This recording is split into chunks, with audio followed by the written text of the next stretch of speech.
It's time to pack. Hi everyone, welcome back to my channel. I am super duper excited. I am going on holiday, which I'm leaving for tomorrow early in the morning.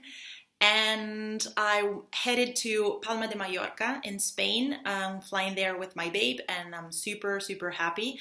And I'm gonna be away for the whole week, so we'll be back on next Sunday here in Berlin. And because I won't be able to film or upload anything next week, I'm filming two videos for you today. So I hope you enjoy. The first one is, of course, the one that you're watching now, and it's going to be about my personal tips for a minimal but yet efficient travel packing. And the next one is going to be a what I've packed for my trip. So the first few things that I always keep in mind before starting to do anything packing related is having three simple things in mind that work pretty much as a guideline for the whole prepping thing. Weather, so what kind of weather am I going to be finding at my destination? How long am I going to be away for my trip? And what kinds of things I'm going to be doing there. So I know that I'm bringing only the things I need and nothing more. I am a super nerd list maker. Making a list really makes me stay focused and organized. So 1 or 2 days before my trip, I start jotting things down of the things I need and I want to bring for my trip. And it really prevents me from forgetting something really important. When it comes to clothes, I used to be the ultimate overpacker. I don't know, but I grew up with my mother that she's a sweetheart. Mom, if you're watching, I love you to death, but she is the ultimate overpacker also. So I always grew up with the anxiety of having too few in my bag. And what if this happens? What if this happens? And then I always ended up coming home with half of my clothes untouched. Having a capsule wardrobe really makes the difference. I know that I have only a limited collection of things, so it won't be a struggle for me to get ready or choose what I want to bring.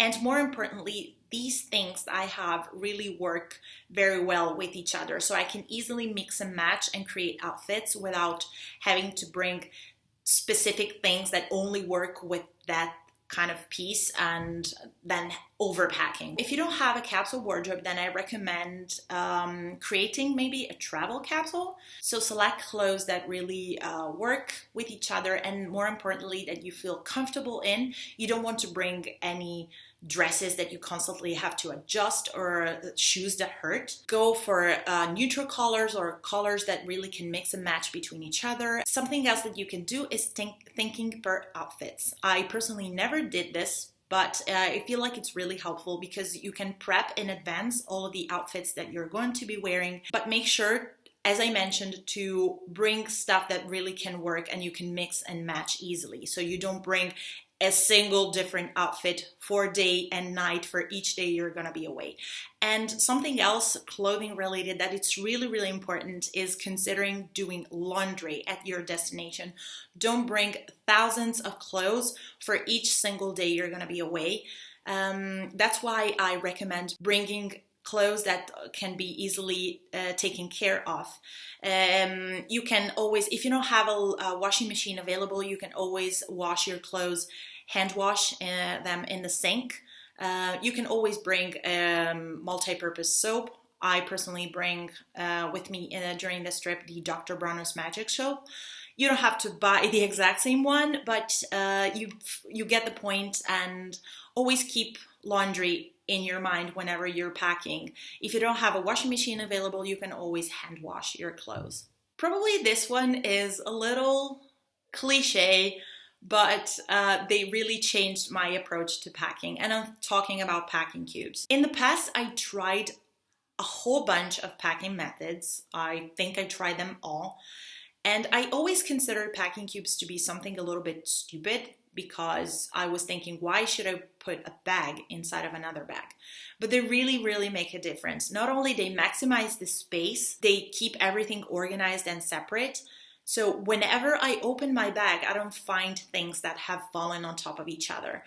I don't put everything necessarily into a packing cube. I just select the things that I really want to keep more organized. Anything else, I roll it. Of course, now it's summer, so at least in the northern hemisphere. So whenever we travel and we pack, it's much easier because the fabrics and the materials are just so lightweight and they don't take a lot of space. But if you're traveling in winter, and trust me, I've done a cross-country move during the winter, so you can pack without going crazy. You can combine the packing cubes with compression bags. I personally only found the ones that require a vacuum cleaner, but I know that on the market you can find the ones that you can simply roll the air out from. You can just simply hand roll them and the air is going to be out, but you still get the benefits and the effects from having something in a compression bag, so it saves space. Bring multi-purpose products that can be used for many purposes, of course. I mentioned, for example, the Dr. Bronner's soap. I'm bringing that for making laundry, as a face wash, as a body wash, and I know that there's people that also uses it as a shampoo. For me personally, it didn't work at all, so I am going to be bringing separately a little jar of shampoo. But think that was just an example. So make sure to bring things that you can use for many things so you can maximize the space and you have to bring tons of products. And if you're traveling with somebody, consider sharing the items with people. I'm, for example, traveling with my boyfriend. He's going to be bringing in his liquid bag sunscreen, and I'm going to be bringing aloe vera gel as a after sun care. Just decide who brings what, and it's going to be easier for you. So share things with your travel fellows and make sure not to bring any dupes. This is also a super cliche one, but it really changed my approach to packing ever since I started doing years ago, and it's depotting or transferring your toiletries and liquids into smaller containers. Don't ever travel with full-size bottles. If you're traveling for more, so 2 weeks or even more than that, so long-term travel, then still bring little containers with the essential for the first few days, and then buy the full sizes once you get at your destination. Always wear the bulkiest stuff for your trip. Don't pack them, just wear them. So you're going to save lots of space in your bag and you're going to make it lighter. When it comes to your documents, if you can, go digital. So consider boarding passes or bookings for your hotel rooms or places you're going to be staying in, or even books and magazines. Don't bring them in paper form, just go digital. If you have an iPad, that's great because you can fit everything in there. You just need to take care of one simple device and its charger. And you know that everything, it's easy to reach, it's lightweight, it's easy to find, and you don't have to worry about having thousands of papers with you that probably can get lost, or who knows what can happen with them. Just having one simple device with all of the digital papers and documents saved in it is going to make things much easier. A few things that I always make sure to bring wherever I go. A cotton drawstring laundry bag. I had it for years. I keep reusing it. For me, plastic bags are never an option, especially for dirty clothes. When I travel, I don't like it at all.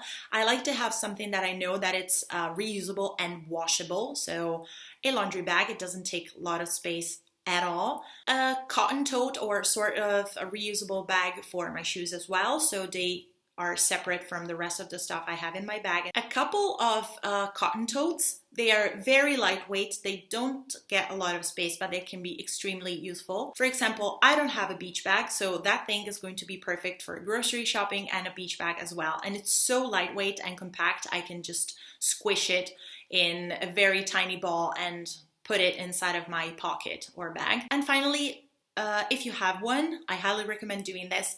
Bring your empty reusable bottle. I hate buying bottled water when it's bottled in plastic more than ever. And I find very irritating and ridiculously overpriced the water that you buy in airports.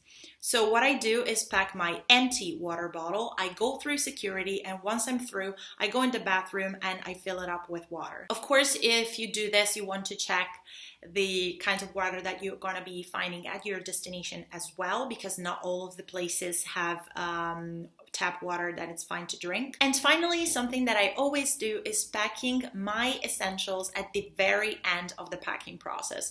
So things like my passport and travel documents, iPad if I bring it, so my electronics with their chargers, and my wallet, and the bag with my liquids, I always pack them at the very end.